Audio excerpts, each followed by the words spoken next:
top of the top, top of the top. Welcome to the Change of Pace podcast, where we following along the creation of Canada's first professional track and field league. With me throughout this series, we have the founder and creator, Quinn Lyness. He's literally created this by himself, so nobody knows it better than him. On this episode, we'll be speaking about what it took to create Canada's first professional track and field league. Welcome to the Canadian Track and Field League's first ever entry draft.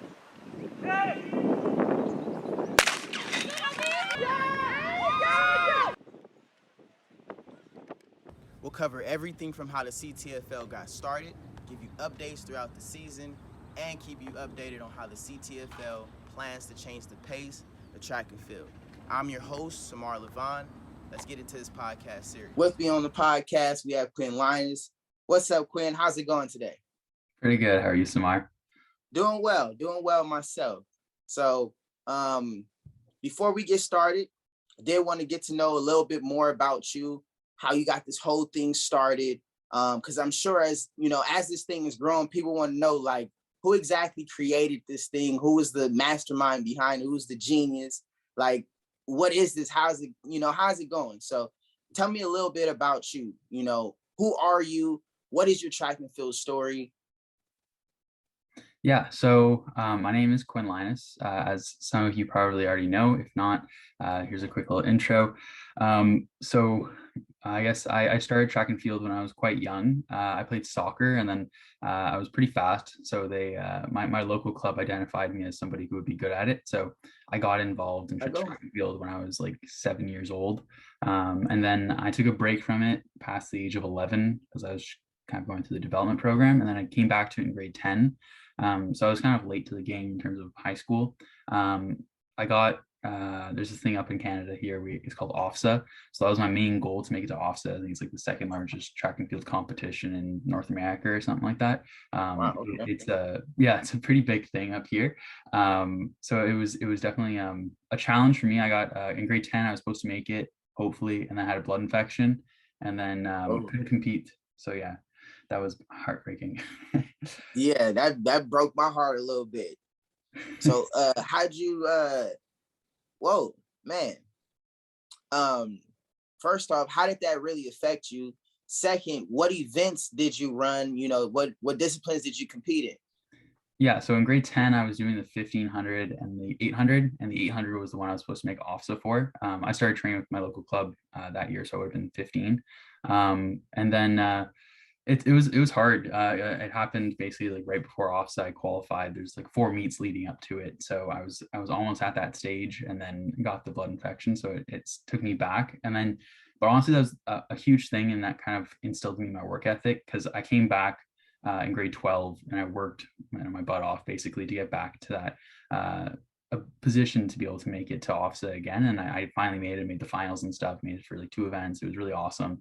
And then that was a huge relief, and that instilled in me I remember I didn't eat any junk food for like the entire year. Even my birthday, which was like during the season, I had like a bowl of fruit. It was just like it was discipline, and it was I don't advocate for it like anymore, because I think balance is good, but like I had that like driven mindset, and I just couldn't I wanted to achieve that goal, or else that was a big thing for me in high school. And then I went to the University of Ottawa, and I competed there for 2 seasons, and then COVID happened. So I was doing my bachelor's in finance at the University of Ottawa. And then I came out when I graduated. I was the MVP for the Ottawa team. We weren't the best. But congrats, MVP. Yeah, so I was a big thing for me. Definitely from my humble kind of beginnings, I was never the fastest kid. Even in elementary school, I was always second or third, never first. So I think that like pushed me to really like drive myself to push myself to the absolute limits, basically. So when I got that in grade 12, I was really happy about it, and making OFSA, and then also the MVP later on. And then so fast forward to today, I did a master's in international business at the Queen's University.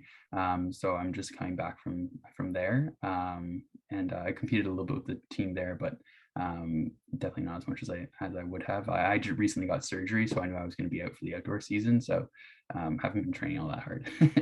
Ooh, man, well, glad you made it back from surgery, and everything's going well. Uh, Congrats on the major education accomplishments. That's huge, studying business finance. That's so you're a numbers guy, you really into it. That's deep though. That's major. Congrats on that. But it sounds like you caught the track and field bug a little early. You had some time off, but like everybody, the track pulls you back. So I have a similar story like that as well. But through all of that, or after all of that, I should say, what exactly made you want to create a professional track and field league? Like where did that come in at? Yeah, I guess I always loved playing like NHL and 2K, always as like the general manager. I love that stuff. Yeah, I love going downstairs and like playing video games and stuff and working and building teams and that kind of stuff. So I know we don't have really a league for track and field in the world really, and it kind of bothered me a little bit because I thought there was a big gap in what we could achieve by kind of implementing that league format. And then up here in Canada, we don't really receive that much funding. So I train with, he is now a two-time national silver medalist for the 400-meter hurdles. So he's a lot better than I am. His name's Saj Al Haddad. And like seeing him, he had to pay for everything out of pocket and he was one of the best in the country. And for me, I was like that. It was eye-opening, I guess, because he really is one of the best in the country and he receives nothing in terms of funding. So he goes down to like Arizona, he pays out of pocket and everything like that, paying for the coach to come down with him and stuff. So it's a shame. So the question is like, why is this happening and why has no one have done anything about it? And then I guess like the creating of the track league was I've had this idea probably for about 2 years now. And this year I kind of perfected it. And I was actually going to drop out and don't tell my parents this. And I've probably said this multiple times, but like don't tell my parents this because, I was thinking about dropping out of my master's degree because I was so, I talked about this idea the entire summer, basically to my training partners, including Saj. And I think they're probably getting annoyed with me at this point. So I think they're happy that I pulled the trigger and actually did it. But I came home during Christmas break. I was like, I have to do it. It's been nagging at me for months and months. Like literally the only thing I thought about. So so I decided I had to do it and I had to create the track and field league, see how it went. Yeah. Wow, that's major. Definitely caught the track bug. Stuck with you this whole time. You caught this, or you developed this major idea of creating a professional track and field league. And you kind of roped in some of your friends. You were telling them the idea. And it's impacted you so much so that you almost dropped out of school to actually pursue this. But once you got it going, I actually caught wind of it online, you connecting with a couple other accounts, and I was looking like, whoa, what the heck? What is this CTFL stuff? How is Canada creating a track and field league? So what was that like for you? What was it like those first couple days, publishing the CTFL? I would say almost like going live so everyone can see it. Read your mission statement, check out your website. Like I went through it all, as I'm sure some other people, were going through it as well. So what was that like for you those first few days? Yeah, I mean, like even before I guess I released, I'll tell the story. I guess I got home from university and for Christmas break, and then Aaron Brown sent out a thing like asked me a question. I asked him like, if I do a track league in Canada, would you help? And he said yes. So we kind of I've talked to Aaron. I've seen him a couple times, but like I don't think he really knew me very well. But he was really interested in it, and then I said like I'll send you over my business plan because I've been working on it already for like 2 weeks, and then he loved it, and I was like, well, this is great. So I have Aaron Brown now on like my team, and he's supporting me. So that was a big confidence booster. And then I think January 2nd was the day I posted kind of the CTFL logo, and that's when it all blew up, and it was pedal to the metal for me. And I was working 16-hour days. So I posted that one really bad, and people pointed out to me, really bad graphic picture. I remember that photo, but I still have it saved and I shared it to some people. So we saw that and was like, okay, somebody out there is really getting something going. You know, it's been talks of having a league. There's a couple other leagues out there, you know. So like what exactly makes yours different then? Yeah, so I guess like my business plan is one, because Canada's so large, and we don't have probably the same amount of athletes per capita, per like square meter or whatever, square kilometer as any other kind of country, because we're just so large in land mass and very few in population. I had to kind of come up with a model that could work for Canada across the board. And that's why I did. So in the CTFL, we have the core athletes, and those are the ones that are actually going to be competing at the Canadian Track and Field League meets. So there's 4 of them throughout the year. We just had our first one yesterday at the time of recording this podcast. So basically, we had one in Montreal yesterday. We have the next one in London in 7 days, and then Ottawa on June 15th, and then Ottawa again for the championship on July 20th. So they're all concentrated in Ontario and Quebec, and then that's where all the core athletes are going to be competing. And they have to compete at one prelim and the championship. So that's the minimum. They can compete at as many CTFL meets as possible, as they want, really. And then the utility athletes, which was kind of talking with, I released it, and there was a lot of backlash because like it's a Canadian Track and Field League, but you're not going to have athletes from BC and athletes from Nova Scotia and stuff. You're not including them. How are you going to call it Canadian Track and Field League? And my first initial rebuttal is like, relax. It's the first year. We're going to get there. Like, I'm Let just us get there. Yeah, it's like I'm not going to call it the Ontario and Quebec Track and Field League. You know what I mean? Because there's no room for expansion there. But talking with coaches, they're like, well, how can you come up with something different? And well, my second master's is in strategy, so I'll be doing that next year. And that part of my brain, I think I'm pretty good at it. But I came up with an idea basically where we can use the IAAF points, and that's going to be the scoring system. And we can include these utility athletes who don't necessarily need to compete at any of the CTFL meets, but will still be included in the league. So that means you can be anywhere in Canada, even some athletes, in the United States that are Canadian and they're registered with like a provincial club, basically. So they can now, go in and register and still be a part of the CTFL. And even if they're, on a different continent, basically, even if they're competing in Europe, they could still be a part of it. So quite interesting to kind of do that, and that maybe how we expand to like other places. But that was probably one of like the key ideas, and that's what's making the league kind of work. This like IAAF scoring table. Yeah, that's brilliant. That's genius, because one thing about track and field, as opposed to like football, for example, I have a cousin that's a receiver, and somebody has to literally throw him the ball. And so if the person throwing the ball, the quarterback, isn't as skilled as necessary as you want, that affects the receivers, that affects the whole team in general. But with track and field, you can literally be at one meet running the 100. I'm at another meet somewhere else running the 100. You run this time, I run that time. And it's a ranking system of literally who's faster. Exactly. So it's brilliant how you've been able to create the utility athlete and work people in from wherever they are. Wherever you need to compete, if you couldn't get here, because like you were saying, it's almost nothing for track and field right now, or track and field athletes right now. So having people travel all over or adjust their schedule, with this being something that you just launched, it's great for people to be able to adapt, and you can work them in. That's brilliant. And I mean, even the people in your league you can compare to the world, so you can potentially have the fastest league in the world because it's literally a ranking system.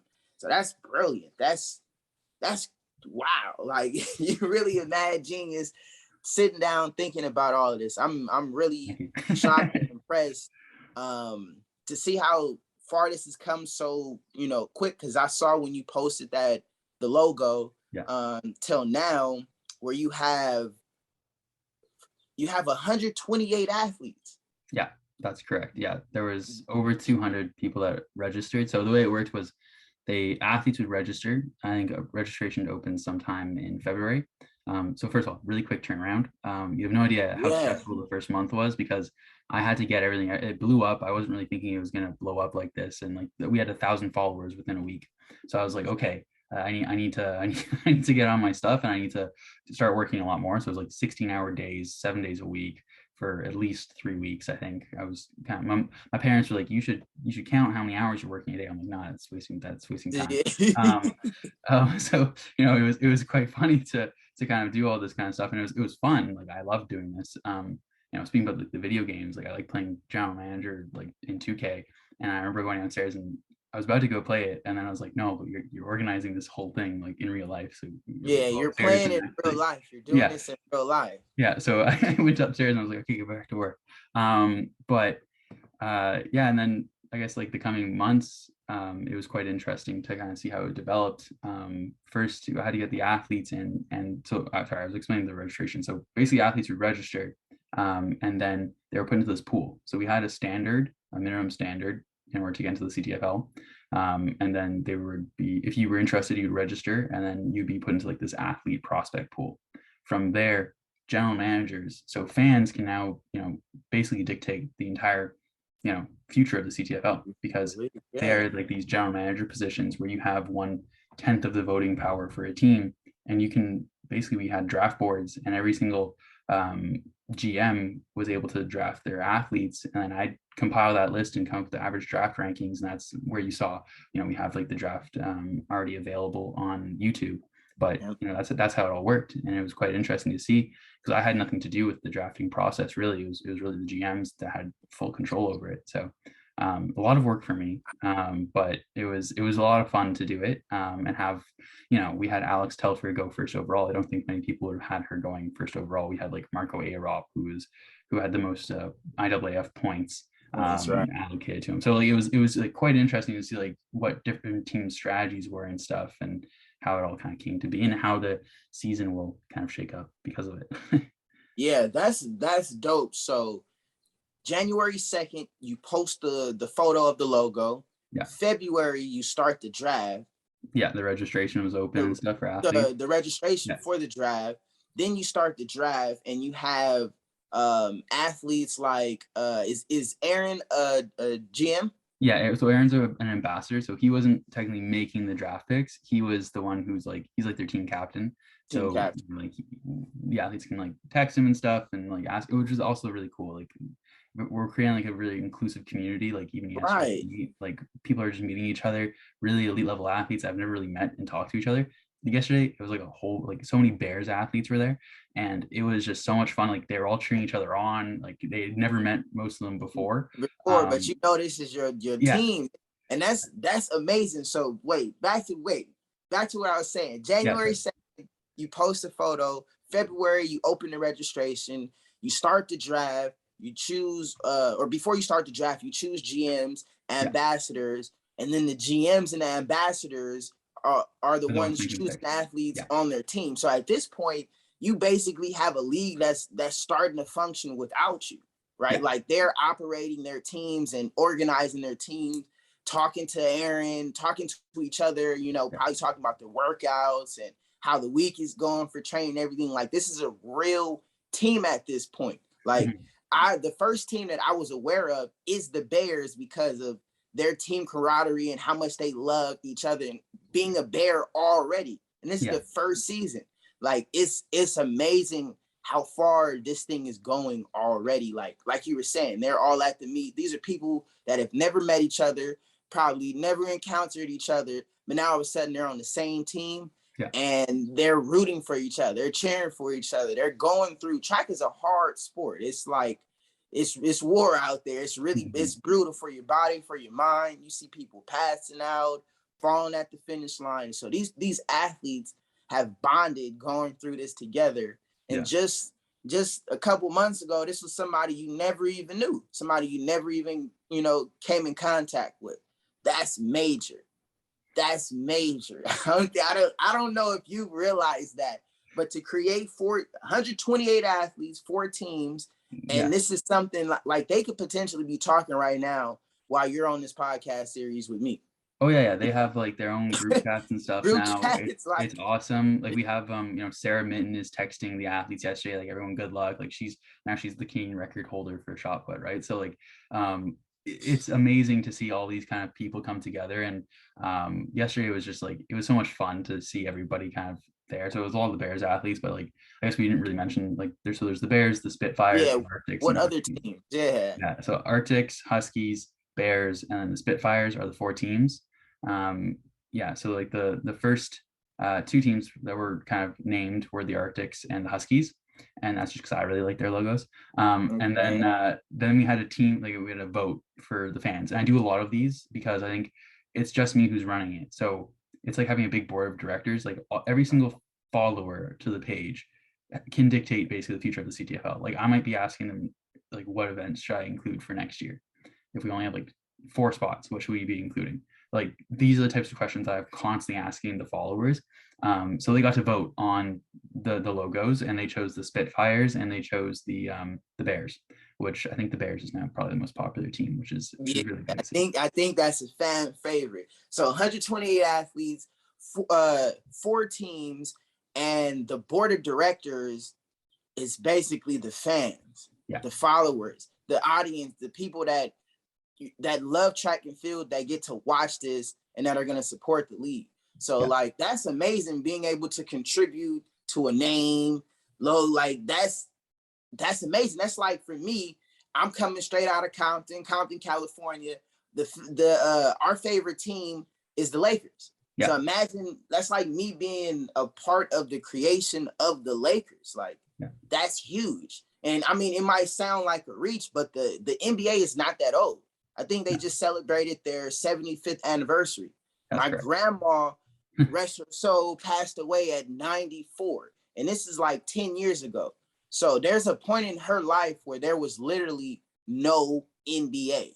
Yeah, So it's this is not a 200-year-old league. This is literally 75 years old. So I really feel like I've been able to experience the creation of like the Lakers, or for you the Raptors, right? yeah, Like yeah. Toronto. imagine being a part of creating what becomes, your areas or your family's favorite sports team, Yeah, right?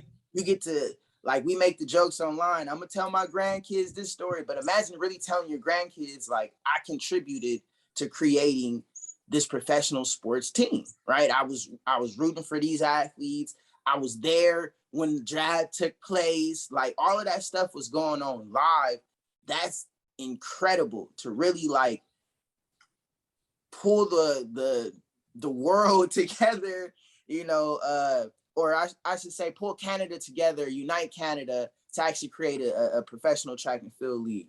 That's crazy. And I noticed I noticed you creating some very meaningful partnerships, right? Like you have New Balance is one of the partnerships for the league. How did you, choose the partnerships, and then how'd you go about acquiring those partnerships and getting them interested in what you're actually creating?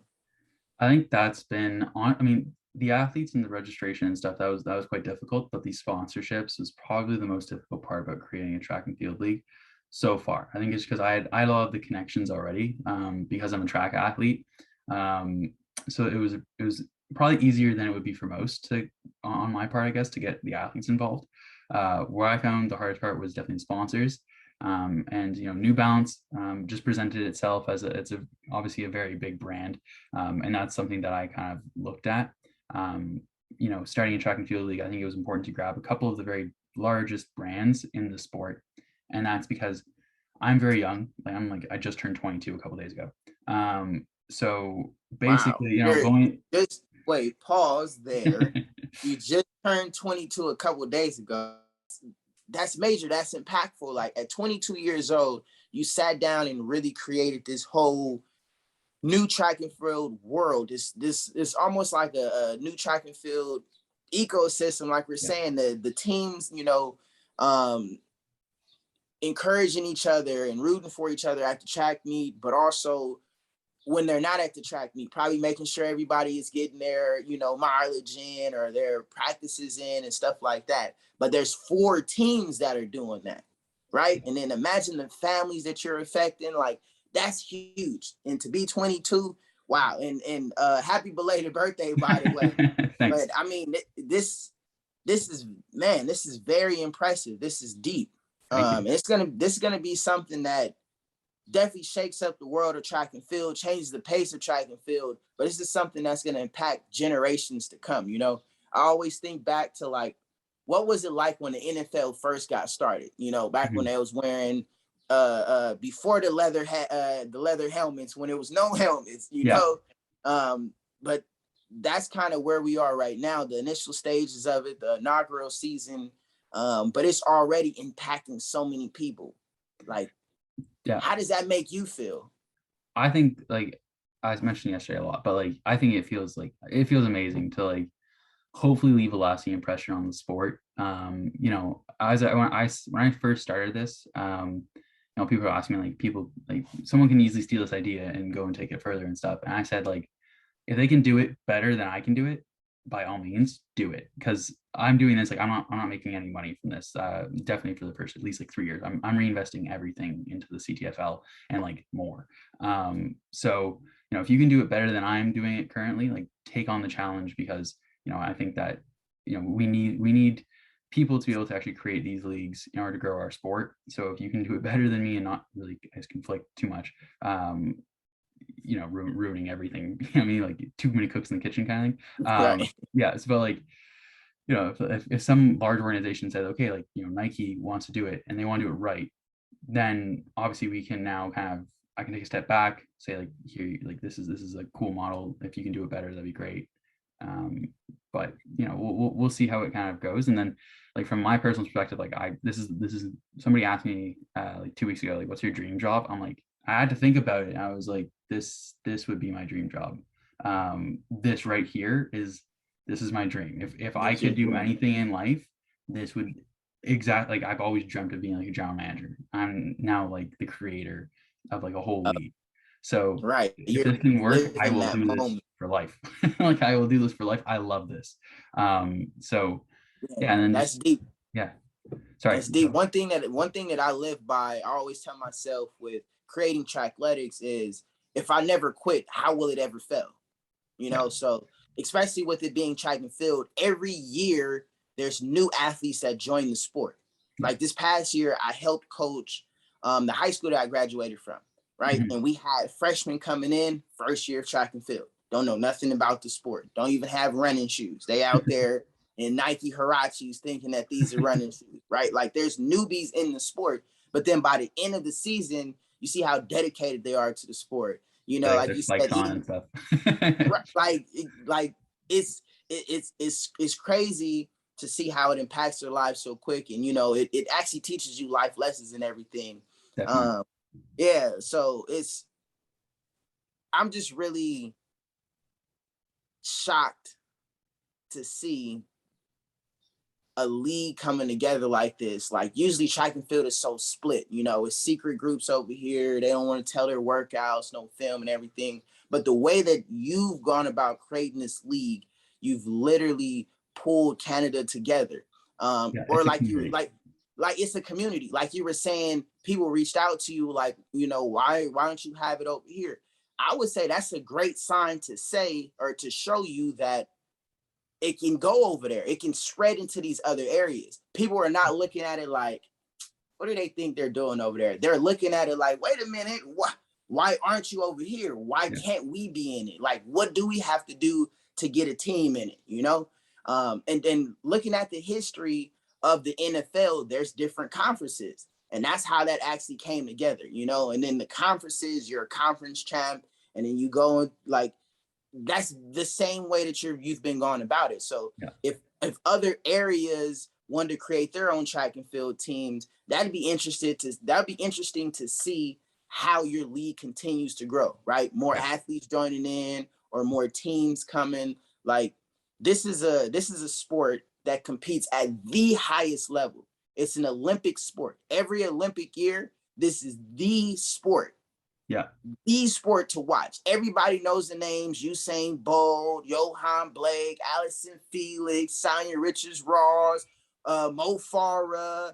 Like everybody knows these names because this is the biggest sport when the Olympics comes around. And the Olympics is the biggest stage. It's Yeah. been proven on every level from professional, the Olympics, to college, to high school, to clubs, and it's not just in my country, my state, my city. It's affecting your area. It's in South America. It's all over the world. So this is a model that's already been proven, but yet we don't have a track and field league. I And was then gonna here say, you are, yeah, creating one. I was gonna say, like, it's interesting. That's the other thing, right? Like, my two missions for this CTFL, like for really the Canadian Track and Field League, is one, I want to be able to grow the sport, and two, I want to be able to put money in athletes' pockets. Those are the two main objectives. That's all I care about.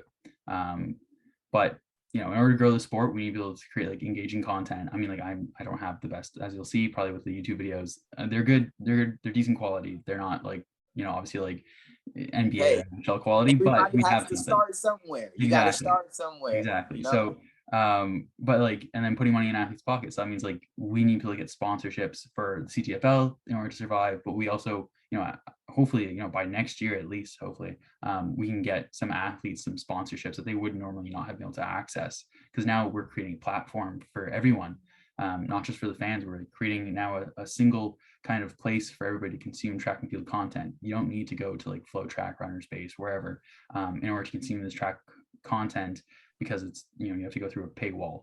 So we're doing everything on YouTube. You can access it super easily, and it's pretty easy. Like you get to like now play a big part in the creation of the league. Whether you're an athlete or a fan, you get to do like the fan votes. You get to do all this kind of stuff. Like even the name of this podcast was through a fan vote. Fan vote, right? So we have, and that was really dope that we actually got to partner to create the name of this series, because your followers, our followers for Trackletics, got to actually tune in. So we didn't really have to scratch our heads or use our favorite name for the podcast. This is something that actually means something to the world of track and field already. They felt that the Change of Pace podcast signifies like what exactly you're doing. You're literally changing the pace of track and field. I know there's some, like, the fact that New Balance is sponsoring the league shows that a big name brand understands this needs, like, this is a need. This is a major need in the world. But the fact that New Balance got in it, like, I know Nike is seeing everything that all the competitors are doing. Adidas is sponsoring this. Puma just sponsored that. Yeah. Oh, snap. There's a Canadian track and field league that New Balance just sponsored. Like, wow, okay. So either they're waiting their turn to become a part of it. They're for sure watching it. There's reps definitely watching to be a part of the league, see how far it goes, how many athletes join, how many teams join, I know for a fact that these other companies are watching. And like you said, it's literally because you're building a platform for track and field. The media, so imagine somebody running a really fast time in the league. Yeah. Now people are going to be going to watch your league, like those athletes, that team, whether it's the Bears, Spitfires, like whatever it is, people are going to be searching to watch that type of content. But also now, like me personally, a sprinter, we watch film as content. I mean, we watch it to research, to learn how to Usain Bolt get out of the blocks, right? But now the fact that you're creating a league, track meets, races, we're going to be studying the content like, okay, the first year of the CTFL, who won the 100 meter? Like, that's history. Yeah. That's going to be history, right? People, I have friends that can spit out basketball stats. Oh, this team won in 19 this, and this team won in 2000, and Kobe got his ring this year, and all of that. People are going to know the statistics of the CTFL. Who won the 100, right? Who won shot put? Like, this is really gonna change and impact the lives of generations to come. Imagine a kid in club track right now hearing about the launch of the CTFL. I now have a deeper reason to actually train. Like, I wanted to go to the Olympics, but now I have a league dream. Like, I have friends that actually made it to the NFL, and all they would talk about is, I'm going to league. I got a friend that played for the Seahawks, a friend that played for the Broncos. In track and field, I know some dudes that have won state, but like there's no league. So you don't really get nothing. You don't really go anywhere. So you've literally created this major platform that's going to impact generations to come. Rookies that are just starting track right now, and they get to look up and say, okay, that's what I want to be a part of. That's what I'm training for. I want that to be my profession. I want to be a part of the Bears.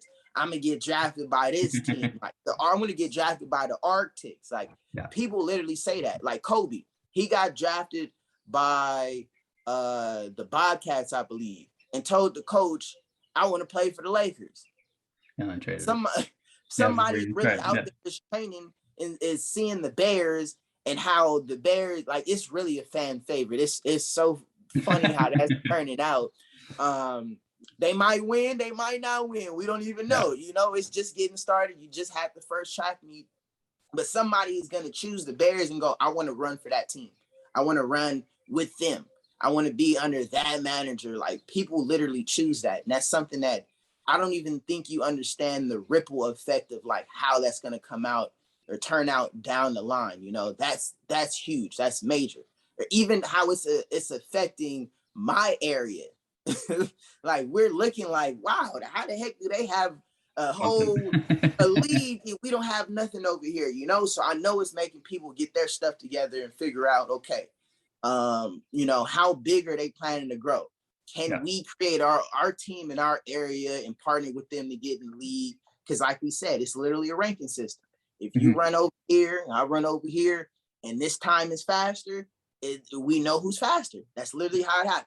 You know, it's not the same as basketball. He was a ball hog, I didn't get the ball. No, it's 9 lanes, line it up, shoot the gun, let's go. Like, it literally turns out to be like that.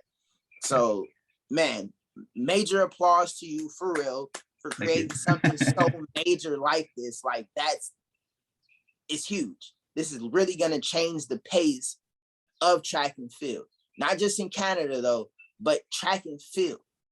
Right? Because, like, Aaron actually went to USC, which is out here near me.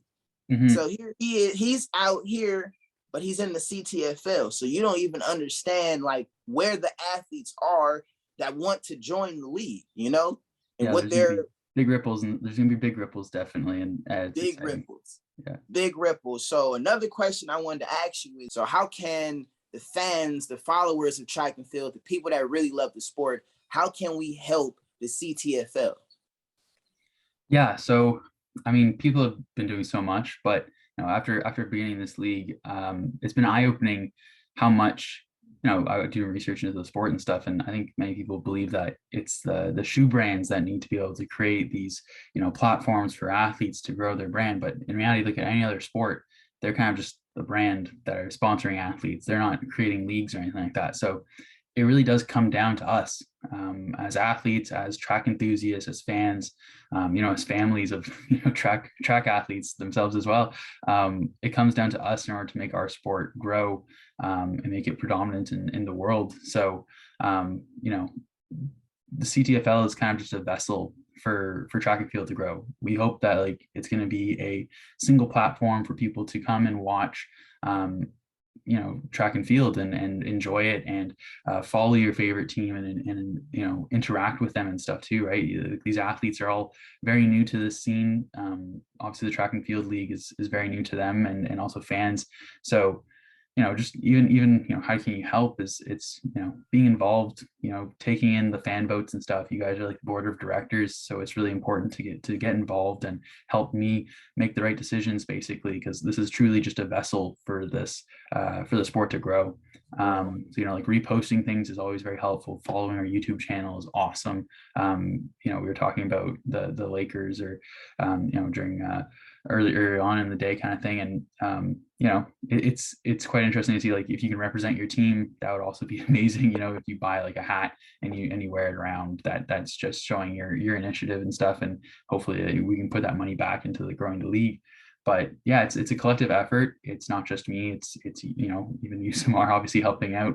You're the league sponsor and stuff. So you know, Trackletics is, so it's amazing, you know, trying to get these like larger companies to help us out. But it's really the fans, it's the athletes, it's all of us together who are going to be building this, and, you know, truly, like, changing the pace of, like, kind of our current trajectory, basically, as a sport. So it's us. So whatever anybody can kind of do to help is much appreciated.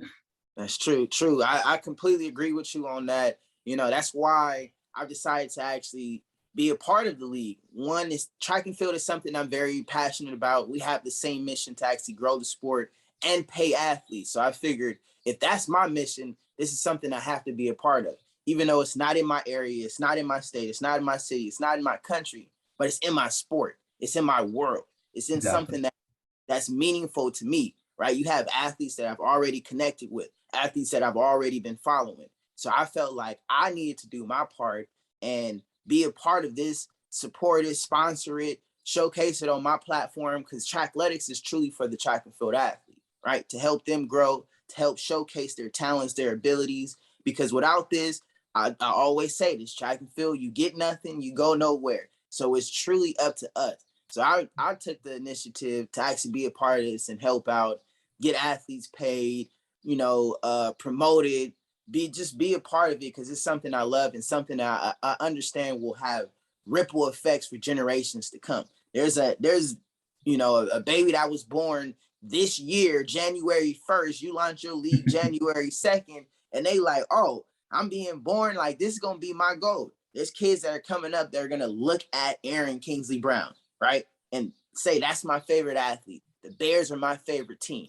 The same reason, like my family is from California, or actually my mom was actually born in Louisiana. So she has a connection to the Saints. Her dad has connection to the Saints. That's where actually they're from. But now moving to LA or California, they have to start to learn to like the Lakers, Yeah. right? That's the home team that we can support up the street. Now it's the Chargers, right? Yeah. So being a part, it's literally like being a part of these teams when they first started off. Imagine being a part of the Lakers when they first created the team, when they first created the league. That's literally what this is about. And the people that helped the league become what it is now, that's who we are. That's the point that we're standing at. We're going to help this league, help this sport grow. Yeah. Yeah. It's really like, for me, it's about, hopefully growing the sport. And, again, it's a collective effort. So everybody should be, pulling and stuff like that. And, I'm trying my best, and so are you. So it's been great to see. And yeah, and let's, change the pace and keep it going. You hear it. Quinn Lyness, the founder, creator of the first Canadian track and field league. It's up to us to change the sport of track and field. That's what we're here to do.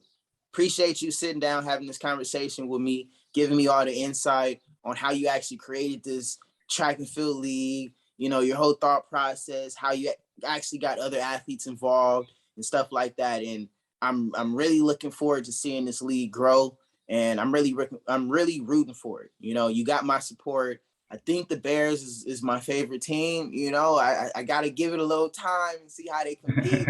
But I think I'm rocking with the Bears, So if you're listening to this podcast, please subscribe to the CTFL on YouTube, Instagram. Support them. Support the athletes. Support the teams, the Bears.